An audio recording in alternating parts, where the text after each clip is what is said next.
আমার সালাম বোন। কোথায় চললে ভাইয়া? এই তো আমি ব্যস্ত আছি, পরে কথা হবে। ভাইয়া এত ব্যস্ত যে কথা বলার সময় নেই। না, আমি একটু বিডিও অফিসে যাব, তারপর পার্টির মিটিং এ যাব, তারপর বাড়িতে এসে কথা হবে। এ কি ভাইয়া, আজ শুক্রবার, নামাজ পড়তে যাবে না? এই নামাজের কথা আমার কাছে বলবি না, এই কথাটা যেন মনে থাকে। তা ভাইয়া তুমি এরকম করছো কেন? তুমি তো আগের দিন বলেছিলে, হুজুর বলেছে পরপর 3 জুম্মা নামাজ কাজা করলে মুনাফিক হতে হয়, মুসলমানের খাতা থেকে নাম কেটে যায়। এই হুজুরের কথা আমার কাছে বলবি না, তোকে বলছি না। হুজুরের কথা আমার আর নামাজের কথা আমার কাছে বলবি না, সেই কথাটা বলছে খালি। তা ভাইয়া তুমি এরকম করছো কেন? তুমি তো আগের দিন হুজুরের নাম করছিলে।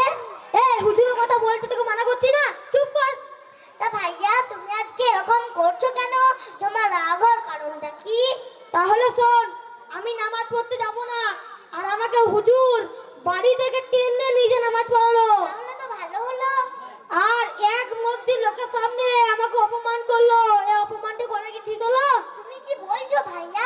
তুমি বুঝলে কি করে যে অপমানটা তোমাকেই করলো?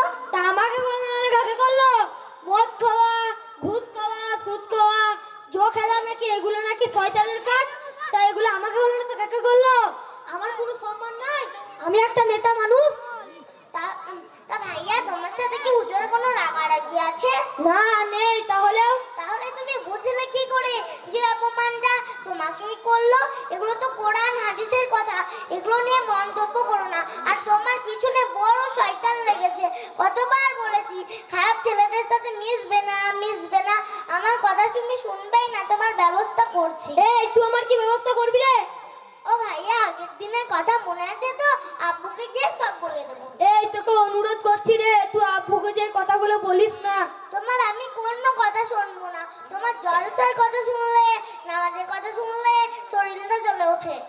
এই তুই আমার আব্বুকে যে কিছু কথা বলিস না রে, আমার মাথা কিছু ঠিক করছে না। তোমার পিছনে বড় শয়তান লেগেছে। তুমি শয়তান অনুসরণ করো না।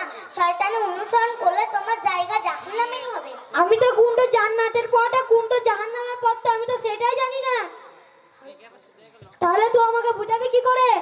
তোমাকে তো আগেই বলেছি আমলা মক্তবে ভর্তি হতে, তুমি তা না করে বিরোধিতা করো। কি আর মহিলা মক্তবে ভর্তি হলে সব জানা যাবে? হ্যাঁ, সব জানা যাবে। তাহলে তুই এতদিন ধরে মক্তব যাচ্ছিস, তুই কি শিখেছিস দেখি তো? তোমার কোনটা জানা দরকার? তুই কোরআন শরীফ থেকে একটা সূরা বলে শোনা।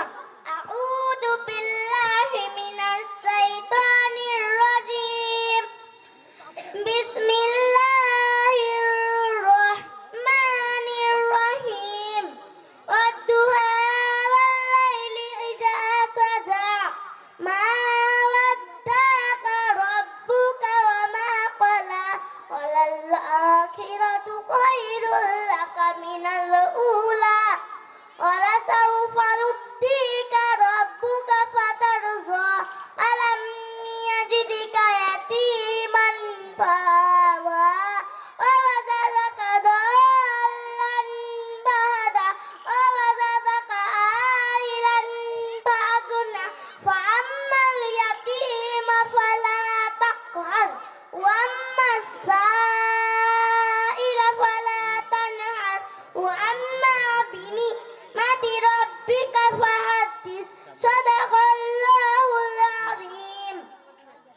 বলতো বলতো যানবাহনে চাপা দোয়াটা কি? সুবহানাল্লাযী সাক্কারা লানা হাযা ওয়া মা কুন্না লাহু মুকরিন ওয়া ইন্না ইলা রাব্বিনা লামুনকাল্লিবুন। বলতো যানবাহনে নামা দোয়াটা কি? বিসমিল্লাহি তাওয়াক্কালতু আলাল্লাহি লা হাওলা ওয়ালা কুওয়াতা ইল্লা বিল্লাহ।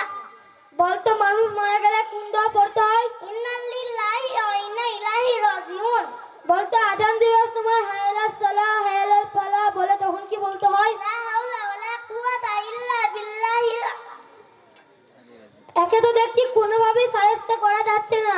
আমার এই শেষ প্রশ্ন, বলতো কোন সূরায় বিসমিল্লাহ নেই কত বাড়াই? সূরা তাওবা 10 পারায়।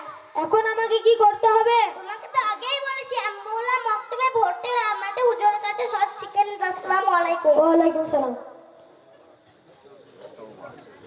মাশাআল্লাহ। এরপর মোকালামা বলবে আমিনা আর আশা। হযরত কি বলবো, যেটা 3 নম্বরে ছিল, আমিনা আর আশা কোথায়?